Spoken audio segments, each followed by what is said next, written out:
জ্বালানি মন্ত্রণালয় থেকে রেশনিং পদ্ধতি তুলে নেয়ার কথা বলা হলেও রাজধানীর ফিলিং স্টেশনগুলোতে দেখা যাচ্ছে ভিন্ন চিত্র। বেশিরভাগ স্টেশনেই এখনও আগের মতোই সীমিত পরিমাণে তেল বিক্রি করা হচ্ছে। আবার অনেক স্টেশনে পর্যাপ্ত সরবরাহ না থাকায় সাময়িকভাবে বন্ধ করে দেওয়া হয়েছে বিক্রি। ফিলিং স্টেশন মালিকরা বলছেন, ডিপো থেকে পর্যাপ্ত তেল সরবরাহ না পাওয়ায় স্বাভাবিকভাবে বিক্রি করা সম্ভব হচ্ছে না। ডিপো থেকে তেল এলে পরিস্থিতি স্বাভাবিক হবে বলেও জানান তারা। এদিকে তেল নিয়ে এসে ভোগান্তিতে পড়ছেন সাধারণ ক্রেতারা। অনেকে ভোর থেকে লাইনে দাঁড়িয়েও পাচ্ছেন না সীমিত পরিমাণ জ্বালানি। এতে ক্রেতাদের মাঝে বাড়ছে বিরক্তি ও ক্ষোভ।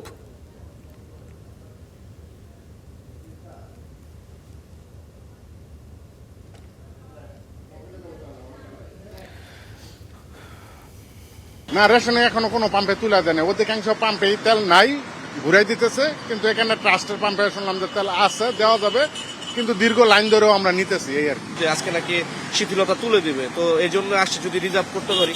দাম বাড়ালেই বাড়াবে, নাইলে সবাইকে যাতে সব পাম্পগুলো ওপেন করে দেওয়া হোক।